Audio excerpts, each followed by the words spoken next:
I just feel like I've been around the block, ripping up fantasy stock, working around the clock. Look at the view from the top. Researching rookies a lot? No, I just be listening to pods. Yeah, one in particular, I'm just a messenger. Let me just pass on the rock. Browning, brunning, pruning, pronouncing ain't what he's doing. What he's doing is not losing, but infusing you with new things. And there's Dennis the Bennett, yeah. The man is a menace, yeah. Building a dynasty, some of the finest things. Promise you, you won't regret it. Sly as a fox, cultured in pop. Give him his props. Here is a thought, here is a box, and you cannot compare them at all. So don't even try. Careful with the news, but when you use a take, I take up Tony Fire. I mean Dyer, because anyone else is a huge mistake. Whoa, fantasy round table, fantasy round table, yeah. Fantasy round table. Come take a look at the crown, baby. Hey, fantasy round table, fantasy round table, woo. Fantasy round table. Come take a look at the crown, baby. Go. What is going on, everybody? Welcome to another episode of the Fantasy Football Roundtable Podcast. We are proud to be partners with the Pigskin Podcast Network. You can find them at PigskinPodNet on Twitter, or you can search the hashtag TPPN. It is Friday. We are continuing our positional depth chart series. We are talking about the AFC running backs today, going to try and get through 16 through 9 of the teams here, assuming my house is not swept away by this massive storm that is just, I was not expecting to be this bad. Gentlemen, very interesting stuff going on all over Twitter, all over the world. How is everything going for you guys on this fantastic Friday? Well, it seems like our pre-intro, it sounds like it's actually a tape because it goes before we get to Gabe and the singing. That it sounds like it's a little stretched out. So if you listen back to it, I don't know what that where you got that royalty-free music from, but are you talking about the countdown? Oh, that's just like part of StreamYard. I didn't hear. Well, I did also didn't wobbly. I didn't have my headphones on. It's a little wobbly, like it's speeding up and slowing down. Matt can't hear anything over the rain. I literally ran out of here as soon as I went into the intros because I was like, I swear that lightning. Well, I guess lightning can't technically hit your house. It would be it definitely it can. I was thinking thunder. I always. But you would know everything has power in your house would be gone. I mean, would it though? I mean, obviously it would. I'm kidding. It sounded like it literally hit like right next to us. It's like, what the? Like my dogs just jumped up. One of them looks like it may have pissed itself. Like is the whole ground shook. I'm trying to figure out if we're about to have the what's that Tom Cruise movie? War of the Worlds. War of the Worlds is about to happen. I can feel it coming, unfortunately, and I'm stuck here in Texas. And we'll get to watch it happen live. I mean, you won't see much based on the movie. They pretty much just evaporate. So I'll just be sitting here and then I'm like, well, I guess Matt will be back in a minute. I'm sure Mr. Fox will be kind enough to just kind of like pull my camera off screen. So anyways, enough of talking about people evaporating. Not much going on in the NFL world news-wise. A couple of big retirements. The main ones for fantasy, Ryan Fitzpatrick and Frank Gore retire.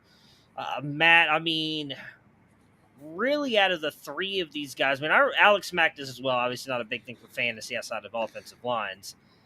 None of these guys are real Hall of Famers, right? Like, Frank Gore feels like one of those guys we're going to argue about for a long time as like the quote-unquote Hall of Very Good versus the actual Hall of Famers argument. I know he compiled a lot of stats. I mean, he was a really good player for a very long time. Gore might make it in based on his cumulative stats, but I agree with you there. That's that kind of – he hung around for a long time. He was probably constantly underrated for his ability to just churn and get yards, but he ended up playing with so many teams after he left San Francisco that I think some of that gets lost a little bit. What was interesting to me, the stat that came up, I didn't realize Ryan Fitzpatrick – better known as Ryan Fitzmagic, never made the playoffs. Feels like kind of a bummer. I didn't even know that until you said that. That just doesn't feel right. Like, I'm sure it obviously is. 17 right, years, that, like 9 teams. Yeah, they said he finished on a couple of teams that had winning records, but he mostly was a fun presence who put up stats for some dreadful teams. It's a great life if you can get it. I mean, I tend to think Gore is going to make it into the Hall of Fame. I understand the argument that he, stayed around a long time, maybe beyond his usefulness. But the dude had 9 1,000-yard seasons. And he's going to be a guy that the argument will come down to, was he ever the best running back at any point? No, he wasn't. Was he top 3, top 5? He only had 1 double-digit touchdown season. He did catch almost 500 passes. Let's see, what were 81 passing touchdowns? He had 99 touchdowns total. So he did rack up a lot of stats after sticking around. But at age 33, he put up a 1,000-yard season for Indianapolis. So he had some really, really good years. But is it his fault that he had, Adrian Peterson as a contemporary, or Emmitt Smith for the early part of his career, to kind of face some of that stuff? It just, like I said, I think he'll get in, but he's not going to get in on the first ballot. Completely unrelated note, and this is really just a question for you, Mr. Fox, and I meant to do this off air, but I just was reminded. I need to get a good Saturday morning / afternoon night cartoon, and I need a good one. I just took over an orphan, and it's a cartoon league, and I need somebody. Darkwing Duck was taken, and that's my go-to. So just whenever you get a chance, just think about it, mull it over. We got plenty of time. It could be like the Rescue Rangers. See, look, that's why I came to Chip and Dale, baby. And in fact, they're in vogue right now. If you have not seen the new movie on Disney Plus, I think, Dennis, even you would enjoy it with its kind of, pop culture things, kind of reaching into the way back. It was a pleasant surprise, but that's what I would go with. It's on Disney Plus too, right? It is indeed. I will have to watch that with my kids. I plan on finishing Halo. Your kids may not enjoy it as much as you will. We got lots of Stranger Things to catch up on, so it's going to be a long weekend in the Bruning household. We need the update. Where are you at in your? I am almost through season 2. I think we have 3 episodes left. So, and it's going to be to bore people with my life here, but my wife is not working this Saturday. It's like the first Saturday she's not had to work in like 3 months. We're ordering food, and it's nothing but Stranger Things all day Saturday. Like, we're just going to sit, be fat and happy on the couch, like ordering in all day. I'm not leaving. Just straight Stranger Things. I cannot wait. Couldn't be more. Hey, we got to watch the new Harry Potter movie as well. Apparently that just dropped on HBO Max. It did. Big fan of that as well. So, and she loves the Fantastic Beasts series. So, is the new Harry Potter? Is it like the Harry Potter spin on like Friends or something? No, it's like prequels focused on it's like prequel character stuff focused on Sir Dumbledore, and I don't even remember the other dude's name. Like it's he's a Beastmaster. Which just makes me think of the actor's Eddie Redmayne. Yeah, I know the actor too. Yeah. I just can't remember. Oh man, now I'm gonna get that stuck in my head, and it's probably not something appropriate, and I can't think of it. But there's a movie where there's a character, and he's a Beastmaster, and I can't remember what it is, and it's gonna drive me crazy. That one you're talking about, I'm pretty sure is Dolph Lundgren. Beastmaster? Where is a Beastmaster? Yeah, I don't know. Anyways, it's Newt Scamander. There we go. Enough Beastmaster Harry Potter talk for this episode. We are talking about the AFC positional depth rankings, and this was Matt's idea. It has been a lot of fun. So just like the last couple episodes, we will kick it over to him. We'll start with we're going from the bottom to the top, as we talked about. Started from the bottom. Now we're here. We're going with the 16th ranked team. Just like Frank Gore, going from the bottom to the top. All right. Well, So each of us ranks them 1 through 16, 1 being the best, 16 being the least best. And then we average the three together to get their position. So coming in at number 16 is the Houston Texans. Their cumulative average is 16, which is a good indication that all of us were on the same page, that they are the least best set of running backs in the AFC. Dennis, how are you feeling about the Houston Texans?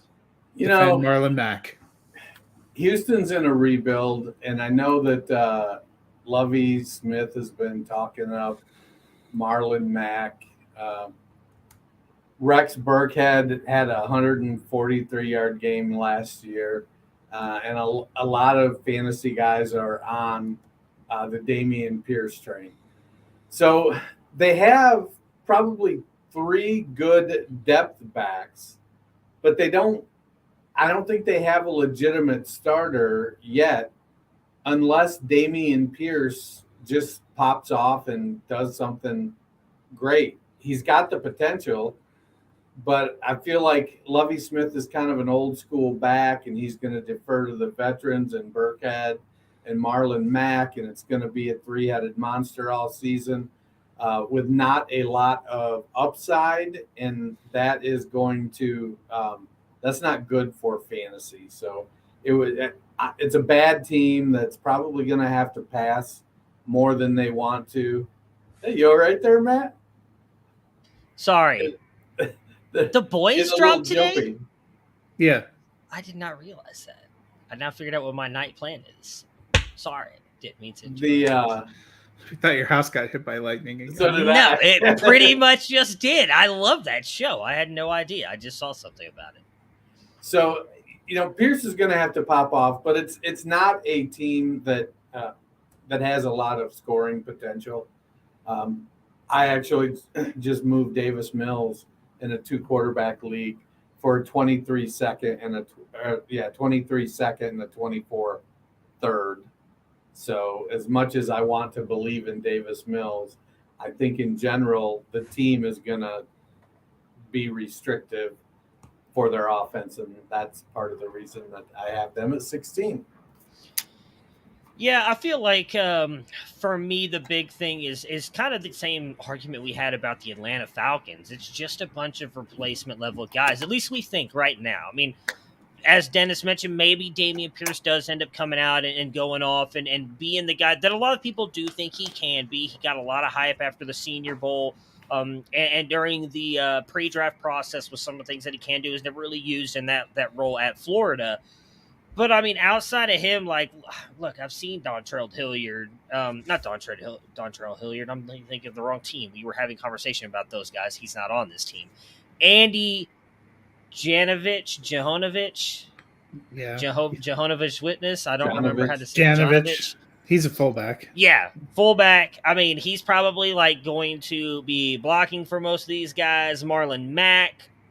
I don't know that he's anything anymore, unfortunately, after that injury. We saw Donta Foreman come back from it. It took him a couple years. Maybe this is when Marlon Mack finally bounces back. I don't even know who Darius Anderson is. You got Dare Ogunbowale. We got that guy from Tampa Bay who was never really anything there either. It's just Royce Freeman, I did not realize was still in the league. He is still on the Houston Texans roster. Right. Saying it's a 3-headed monster, it could easily be like a 5-headed monster. You don't know. If one of the rookies had landed here, I think it would have boosted up a little bit for me. But just all these guys, I mean, that's why I think everybody's taking Damian Pierce so early in their startups and in rookie drafts because they expect him to run away with the job. But I could see Marlon Mack being just good enough that it's like what Matt said, that you've got 3 or 4 guys just kind of rotating here and there. Because, again, Rex is going to likely get a lot of the receiving work. So, overall, I don't like this backfield at all. I don't want any part of it. It was kind of like the easiest one for me to rank because the rest of this was very intriguing. They were kind of the very easy, they're dead last for me, unfortunately. Yeah, they're kind of like they're deep flexes or bye-week fill-ins is basically what they are. I tell you what, I'm starting to find fascinating looking at Houston's roster is apparently Nick Caserio is the one person that looked at the Denver Broncos the last 5 years and thought, I like what they're doing because he picked up Kevin Hogan and Jeff Driscoll in the quarterback room, who we had both as backups. In fact, Kevin Hogan's picture on ESPN is still in a Broncos jersey. Royce Freeman and Andy Janovich were Broncos running backs. And I see Deshaun Hamilton. Maybe I'll have to secretly watch this team and see how it pans out. I also want no piece of this backfield. Somebody brought up something that's given me pause thinking about Damian Pierce even in rookie drafts is he feels like this year's Michael Carter, a guy who's probably going to get an opportunity late in the season emerging from a pack that you're going to get super excited about only to see the team go get another running back next offseason. And that definitely feels likely. I don't think Houston's quite there with everything that they're trying to do. But it's been fascinating. The number 15 team, we actually had a little bit of disparity. The Miami Dolphins come in with a cumulative average of 14, and landing in the 15th spot is right where Dennis and I had them. But Matt, you had them at number 12. Yeah, I mean, they have good depth, and they actually have some pretty good running backs on their roster. I was kind of surprised where you guys had him. I mean, Chase Edmonds at times flashed last year for Arizona. They got Myles Gaskin, who did the same thing for Miami.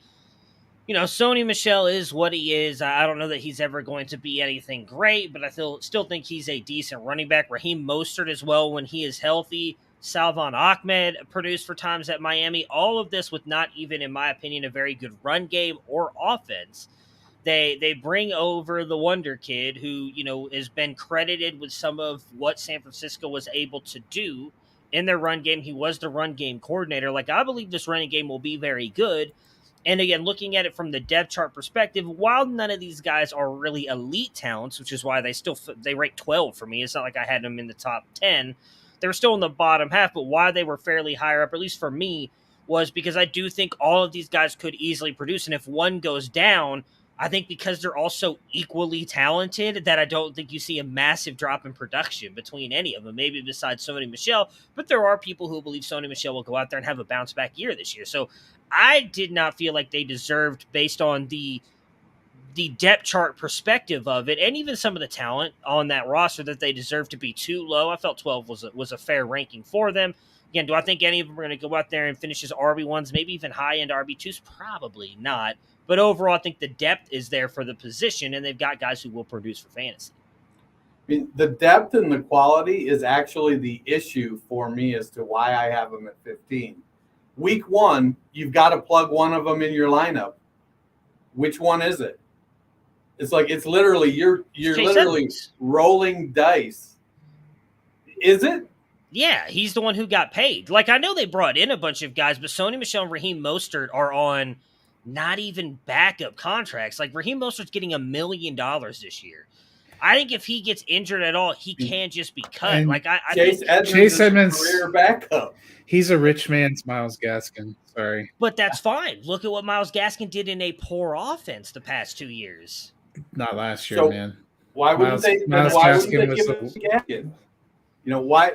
My biggest issue is that they're all pretty close to the same quality level backs, and I don't know that you can count. It feels I wouldn't be surprised because McDaniel believes in his offense, his run game so much because he's been so successful that they have 4 backs active and they just rotate series 1, series 2, series 3, series 4, and they just, you know, they play all 4 of them an entire series because they believe that all 4 of them are going to get the job done.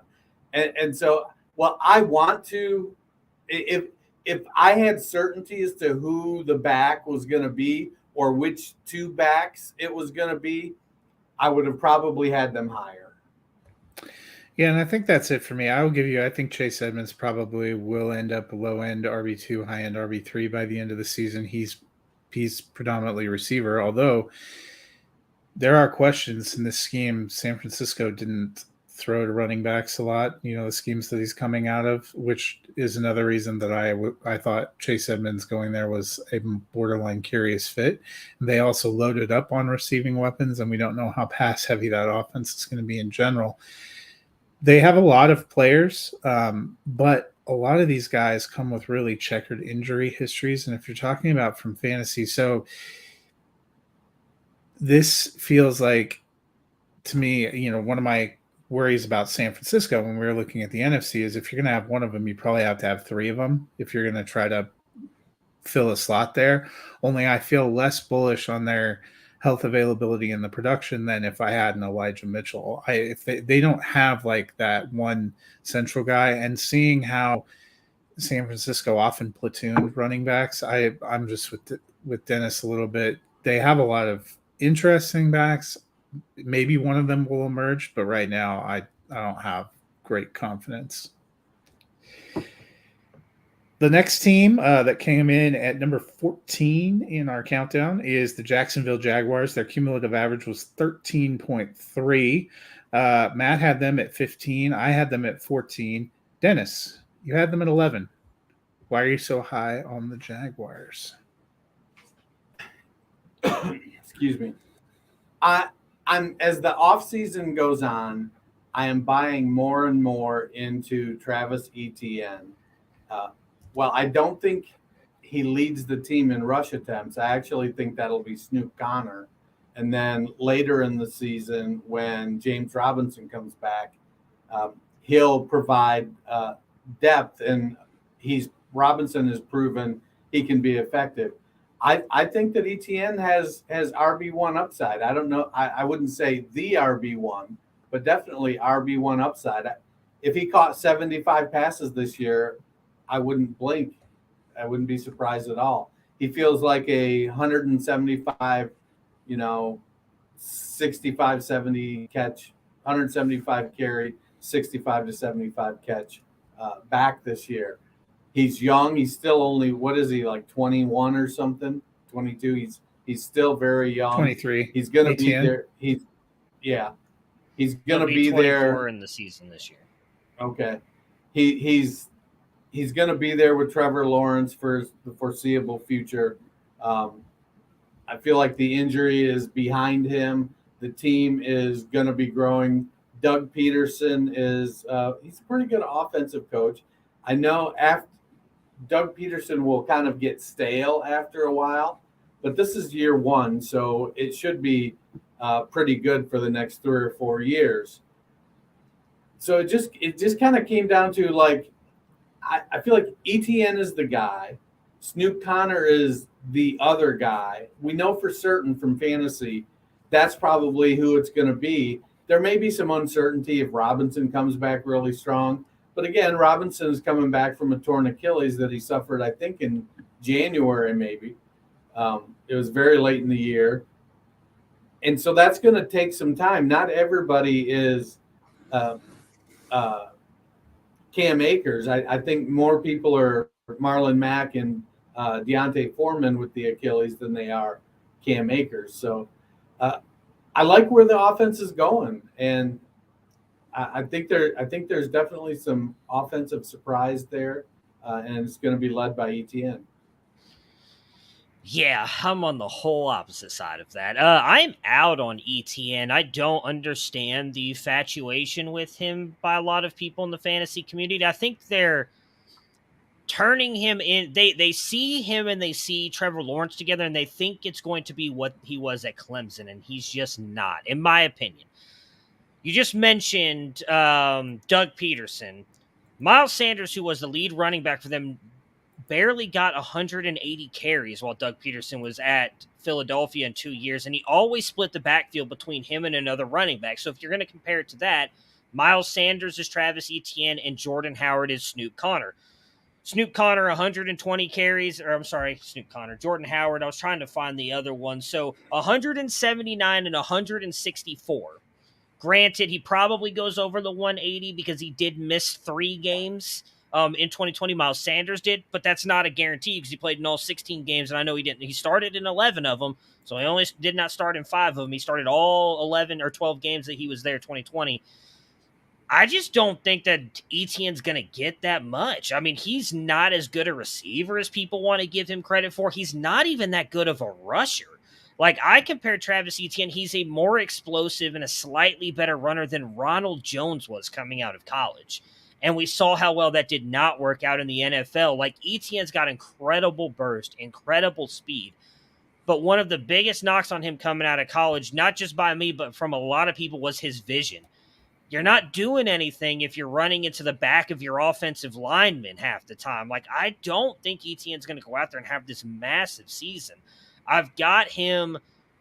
I think he has a chance to be like a top 20 running back. I would be very surprised if he's an RB1. And that's kind of why I put him down here so much, because I don't think Snoop Connor's that good either. So then if you take Snoop Connor, or if Travis Etienne gets hurt, you're relying on Nathan Cottrell, Reichwell Armstead, who I hope is okay, assuming he's still on the roster, but we haven't seen him in 2 years because of COVID stuff. And then you've got Makai Sargent, who a lot of people were hyping up last year after based on injuries for the team. So I just don't see it, because I honestly don't. If Robinson was here, they'd be higher, because I still think Robinson would be the starter over Etienne. Robinson's that much better of a running back. He's not, and I don't think he's coming back this year. He did. I don't remember if it was January, like Dennis said. I think that was what it was. He's not coming back. December. It was the end of the season for sure. He's not coming back this year. He's just not. I don't see him coming back because I don't even think he didn't get a new contract, did he? If he tries to rush himself back out there and plays poor, what are the chances that a UDFA is going to get another contract at the running back position? I think he needs to stay healthy. So this team, I think, is one of the worst. That's why I ranked them 15, because I don't think Etienne's going to be that good. I don't believe in Snoop Connor. They have nothing behind those two. Yeah, and that's why they were a little bit down for me. Joe's comment, Doug Peterson's offensive prowess disappeared when Frank Reich was no longer the offensive coordinator. But at least they're the same in that they don't recognize when they have a feature back. They don't give them mouse carries, because Frank has continued that with another team. In Doug's defense, he doesn't have a feature running back right now. I never thought Doug Peterson's offenses were that great in Philadelphia either, to be honest. And I'm a little bit, maybe I'm a little higher than you on Etienne, but we also have no idea what he's going to be like, because we didn't see him at all last year. But I'm not that bullish on them, which is why I had them down there as well. The next one clocking in here at 13 on the countdown with an average. We got this. Somehow it didn't sort the column. So should be the Kansas City Chiefs. And it hurts my soul to say that. So their average was 12.67. Apparently I'm the reason that they were that high, because I had them at 11. Well, you guys had them at 13 and 14. I had no idea that I was going to be the highest on Kansas City. I feel a great sense of shame. I guess I like Ronald Jones. As someone who in the Scott Fishbowl 10 was the one that drafted Ronald Jones the earliest, apparently I've always been on the Ronald Jones hype train, baby. I like Ronald Jones and the combination of CEH a little bit better than everyone else. But Dennis, how are you feeling about the Chiefs? You know, I wanted to buy into Ronald Jones when he went to the Chiefs as the two-down thumper, but I don't know that Kansas City will have a two-down thumper. And then it's a make-or-break year for CEH. I'm and he's leaning kind of towards break, honestly. He could be fine, but the offense is going through a major shift, losing Tyreek Hill. Travis Kelce's getting old. They're remaking the offense on the fly, and I don't think that those are the running backs. Them, Derek Gore. They got somebody. Let's see. 1L Williams is gone. Jerry and Ely is there. Snoop Connor's former running mate. Honestly, Ely is the guy that could potentially pop off. He's a pretty good receiver, dynamic runner. He was the 1A in the backfield with Snoop Connor, but he's just not a very big back. So it seems like there's a lot of questions. Either it's players that didn't pan out, or there's some has-beens and never wases. A lot more never was than there are has-beens. Like that, Kansas City should have signed Frank Gore, frankly. Yeah, they just got nothing. I mean, I loved Ronald Jones coming out. I think I had him as I know he was he started out as a top 3 back. I dropped him to like a top 6 back. But I always talked about him being a RB2. This is likely his best chance of doing that. Not RB2 overall, like an RB2 for fantasy scoring. I just don't know that he fits this offense that well. I mean, I like Isaiah Pacheco out of Rutgers. He's a guy that I'm very intrigued by, but we already know. I think it's fair that I think Kansas City knows they messed up with the CEH pick. I just don't know what to think of Jerrion Ealy. Like, I liked him. He was very productive in the SEC as well. But 5'9", 185, like, I mean, we're the same size, and I would die out on the football field if I was hit. I kind of feel like Jerrion Ealy, while he's probably a lot more muscled and fat like I am, still, that's a little bit concerning. They've got, Tim Burton's illegitimate child, Michael Burton. Again, don't even know who that is, but he is on this roster. Derek Gore, who flashed last year a little bit. I just don't think they have anybody that's decent on this roster. I don't think the run game is going to be that good. If Ronald Jones can't do it, we already know CEH can't do it, and I'm going to just take a bet right now that none of the other guys on this roster will be able to do it. So I bounce back and forth, honestly, of putting them at 15 or 16 and being the worst. But then I was like, Ronald Jones has at least shown a little bit more than the Houston Texans guys. And so I will bump him up a little bit. And he's also shown more than Travis Etienne has technically at this moment.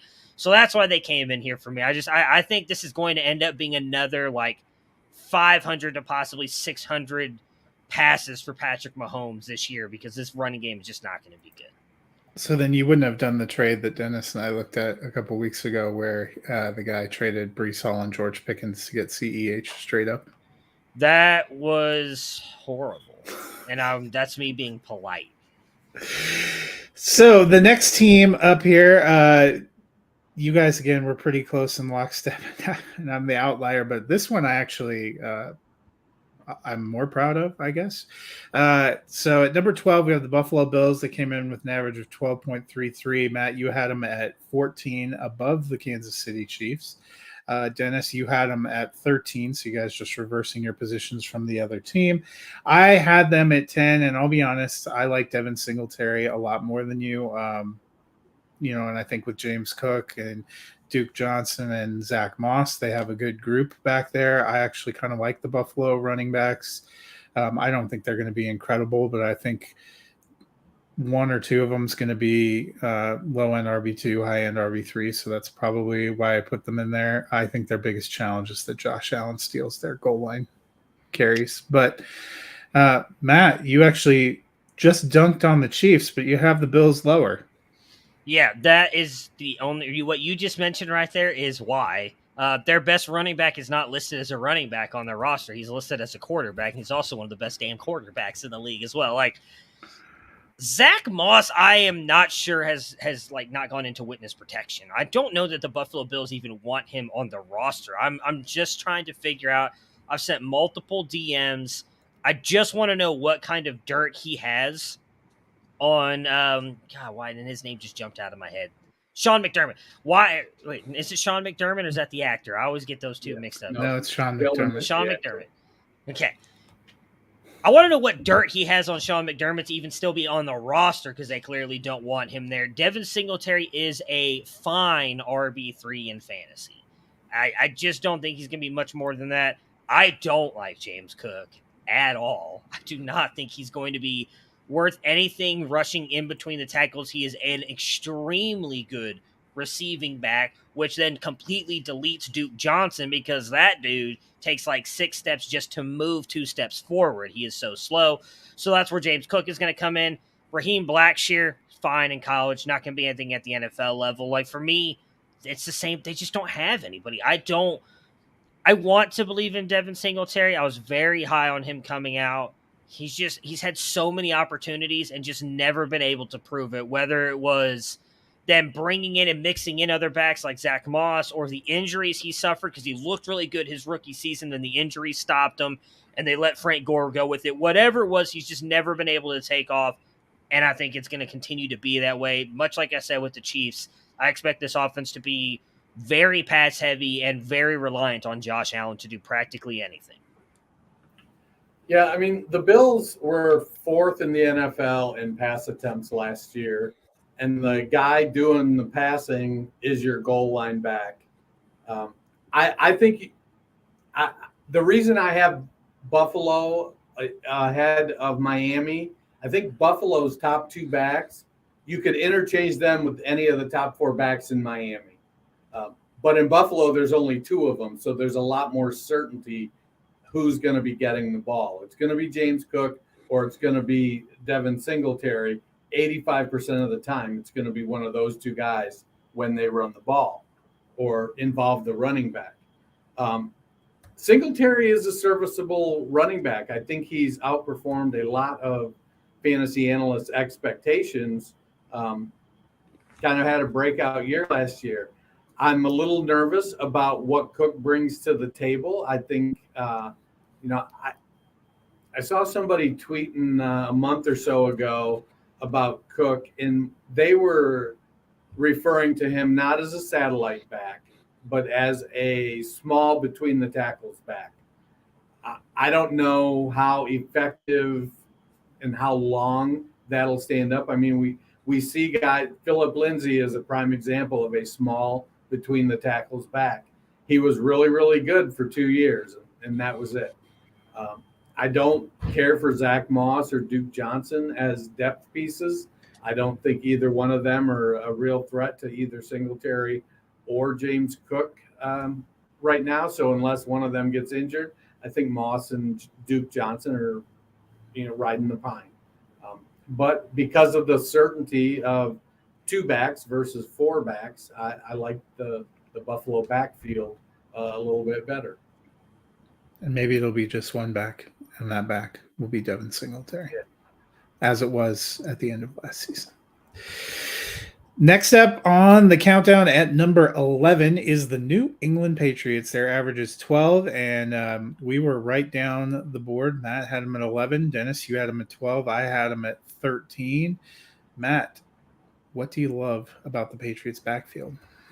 I just think they have a bunch of above average guys, and it works for them.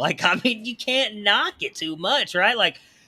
Damien Harris, say what you want about him. He's never going to be an RB1 and win you your fantasy league, but dude's damn consistent. He's just getting you 8 to 11 points every single week. I think people kind of underrate how much that matters sometimes for fantasy. You can put him in your lineup, even especially in mostly the leagues we play. And we play in some deeper formats where you're typically starting more than 1 flex spot. And so you're not always going to get those high-end RB2s. Knowing that you can get 11 points from a guy every single week is kind of important. Ramondre Stevenson showed it at times last year. James White has put up multiple RB1 seasons because of what he's done as a receiving back. And I think having a guy like Mac Jones there only helps do that because he's just a lesser version of Tom Brady. He has no issue checking the ball down. Go look at Najee Harris's stats. And to be fair, pretty much everybody in the NFL is a lesser version. Well, yes, I should have phrased that better as he's a guy who he's not afraid to check down like Tom Brady was. If you go look at what Najee Harris did at Alabama when those two were together, I believe he had 50 or 60 catches. And I may be overstating that a little bit. But Najee Harris, we knew how good of a receiving back he was coming out of college because of how much Mac Jones was not afraid to check down. I know a lot of people are excited about Pierre Strong and Kevin Harris, who they drafted this year. I did like Kevin Harris coming out of South Carolina. Had some injuries. I don't know what he's really going to be at the NFL level, but I think, again, they have 3 really good players. I guess I can see why you guys may have them. We're all kind of in lockstep, but going to the Miami argument, you don't know who to start every single week. I still think Damien Harris is the guy to start, and I still think James White likely has some kind of flex value most weeks as well because he's going to get a lot of receptions until Ramondre passes Damien. You're starting probably one, if not both, those guys every week. Yeah, I think it's Damian Harris who's the starter. It's his 4th year. They're not going to re-sign him. Ramondre is the guy you go trade for this year to have as that RB3 next year when he takes over. I think it was Lance Zierlein who had the best quote or the best comment about any rookie running back that I saw this year. He's in referring to Kevin Harris catching passes. He said he catches the ball like it's lava. So I he's clearly a 2-down back, and he's. I don't think Harris becomes the starter at any point over Harris or I don't know, maybe even Pierre Strong. But Ramondre will likely be the starter next year with Damian Harris moving on. But this year, I think Damien Harris is the guy you want out of that backfield. Yeah, I mean, there's 3 players they're probably rostering for sure, which is Damian Harris, Ramondre Stevenson, and James White. And they're all fine. That's kind of why I have them there. You are right. I would probably start Damian Harris, but he's a flex to me. I'm not thinking I'm getting RB2 because you just don't know where touches are going to be used or if there's going to be any chance at scoring. And scoring is such a big part of being able to do fantasy. You either need to be the pass catcher or the scorer to kind of boost that value up. We've seen that in the modern PPR formats, just being the solid runner for the team is not quite enough to make you have great fantasy value. And that's been the struggle sometimes with me for Harris, who I thought has run well at times. And even, for Ramondre Stevenson, you always know if they're going to get those goal line looks, and they hardly ever are the dominant pass catching person. So that's kind of where I had them where they are at. As we move up to number 10, this is where we had another pretty good split. That's the Las Vegas Raiders. Their average is 9.67, so pretty close altogether. Matt, you had them at 9. Dennis, you had them at 8. I had them at 12. Dennis, what do you like about the Raiders? Well, I like their depth. Josh Jacobs has been by and large put down. People don't like him. John Gruden didn't like him, but he puts up, he puts up production. I do think that Kenyon Drake will be the passing down back as long as he's healthy. I think Zamir White is the successor to Josh Jacobs. They didn't pick up his 5th-year option. I expect him to be a free agent next year. There's a possibility they re-sign him, but second contract running backs, unless you're a stud, you're not getting big money. You're kind of fighting for that. You're fighting for a 2 to 3 year deal every 2 to 3 years, and typically getting a 1 to 2 year deal instead. But I like Kenyon Drake.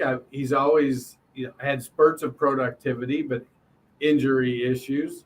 Brandon Bolden, he's more of a. I feel like Bolden is he's a special teamer that's coming in there to teach the running backs how to interpret Josh McDaniels' offense. He's like he's the assistant professor. He's the TA in the running back room.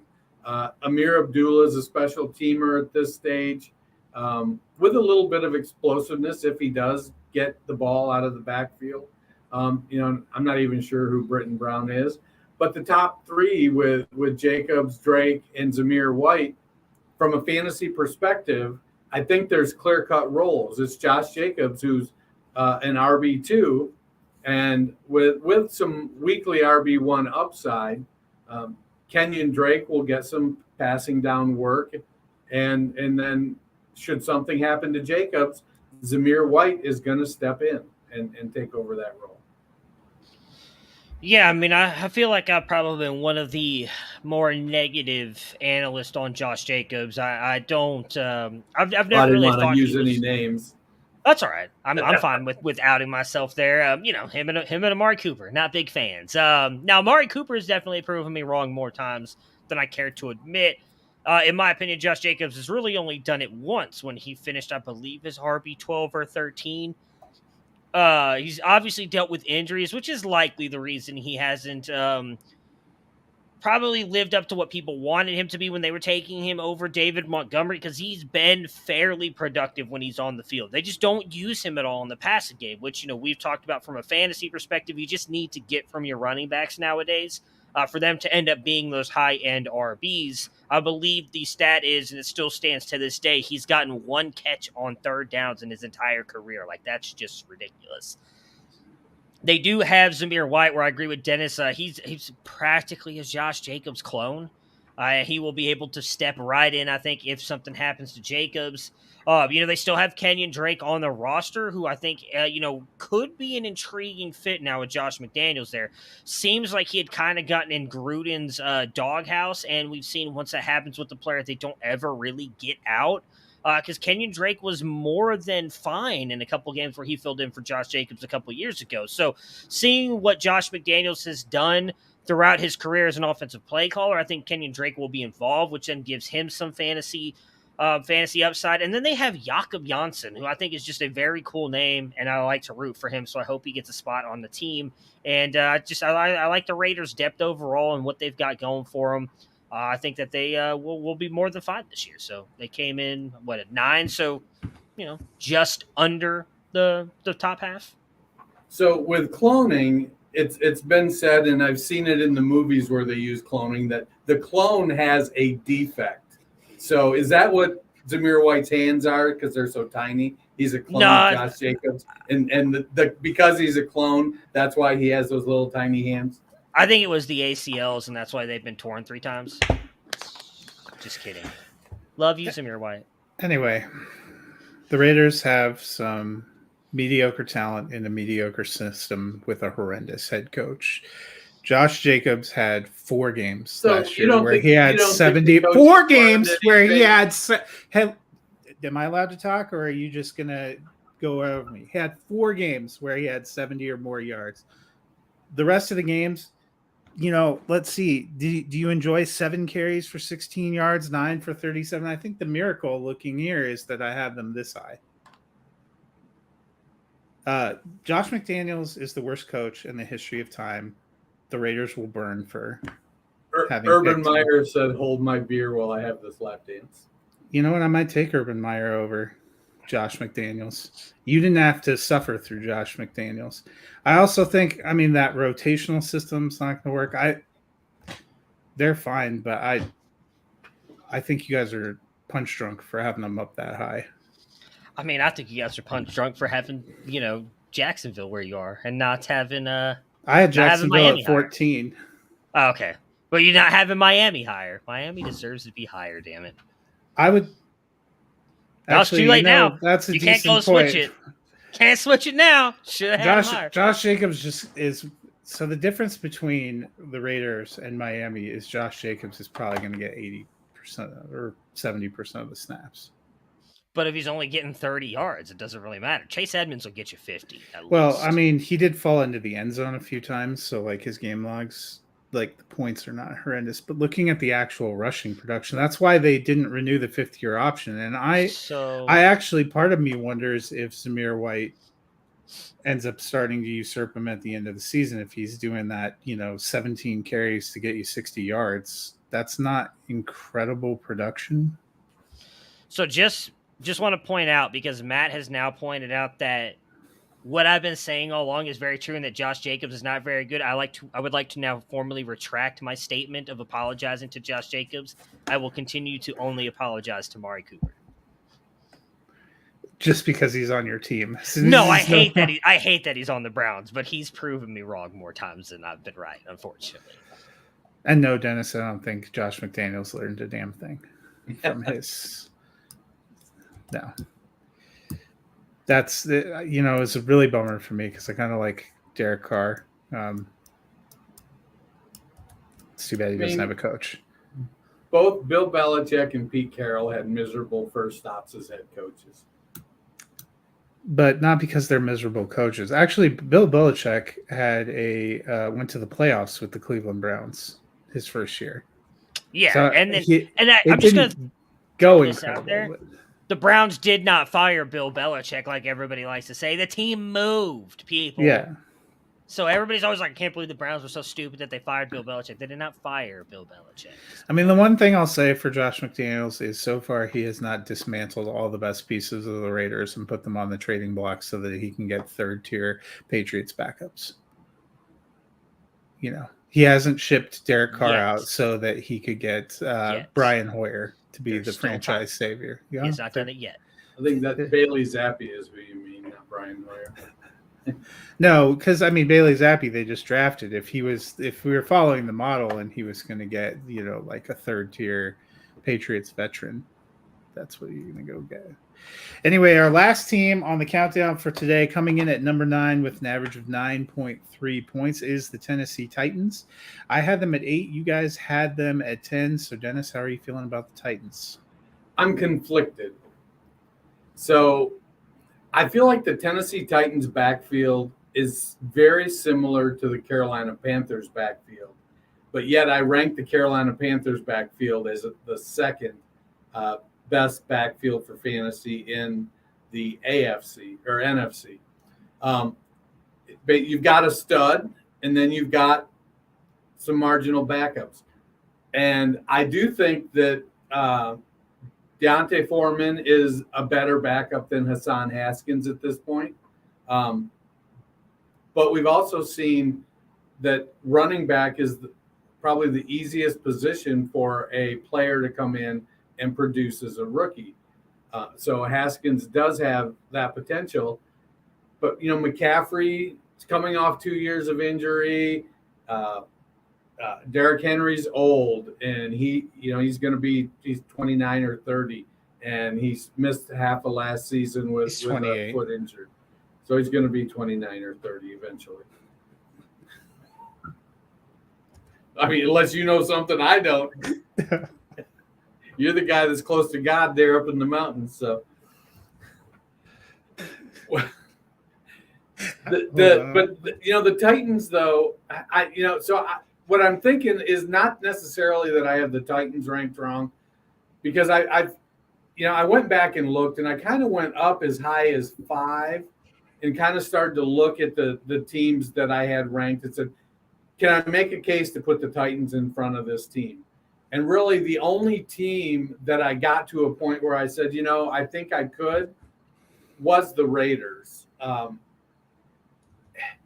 I just felt that the Raiders had, while they don't have the top end potential that you have with Derrick Henry, they have a much deeper and more potentially more productive backfield after the RB1. And so I just kind of I like I like Derrick Henry, and I think there's definitely room for somebody. Dontrell Hilliard came on a little bit last year. They do have Jordan Wilkins, who was in Indianapolis, who flashed a couple times in Indianapolis before getting rode out of town. And Haskins, and they've got Trenton Cannon, who I think is more of a special teamer.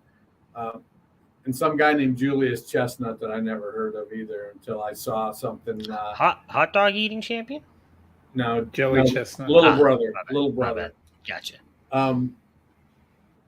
So I feel like the 10 ranking of Tennessee that I have is justified. The Carolina ranking of 2 probably is a little bit high. Yeah, I think I semi-disagree with that. It's just what McCaffrey does as a running back. We talked a little bit before the show about what, we actually talked about it on the NFC show with McCaffrey, that we expect Foreman to get a little bit more carries. Like, if Derrick Henry is not getting the volume, I don't think that he produces what he has the past couple of years, where McCaffrey getting that receiving game work and still possibly 150 carries, he's still going to likely be a top 5, top 6 running back for fantasy. If we see them really start shaving carries off of Henry, which I don't know will happen because they've not shown any reason to do it in the past, or they've never shown any inkling that they were going to do that in the past, he's not going to be able to produce as much because he's just not that good of a receiving back. Hassan Haskins destroyed the Buckeyes, and it's likely a very big reason why he was taken where he was. I just don't believe in any of these other guys. I mean, I liked Hilliard, like what he did for the Browns. I don't see it. Really don't see it with Hassan Haskins. Jordan Wilkins, I think you saying he flashed a few times as generous. I don't even think he really did that.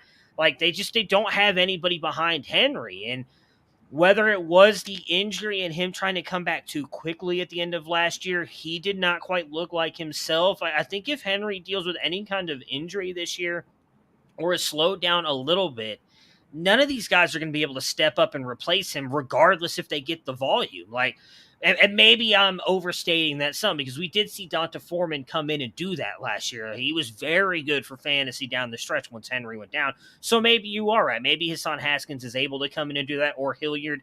I just don't think it happens, and so that's why they come in here for me. I mean, if they had Foreman on this roster, they would probably be 5 or 6 for me right now, because I still believe Foreman could come in and do exactly what he did last year if or when Henry slows down or if he gets hurt again.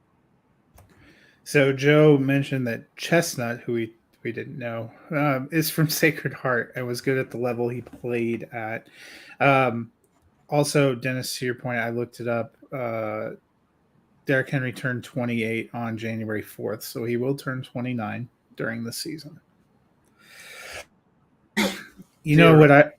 Sitting here, I'm really sad Melvin Gordon didn't go to the Raiders, so I could have just dropped him a little bit lower and let all of my,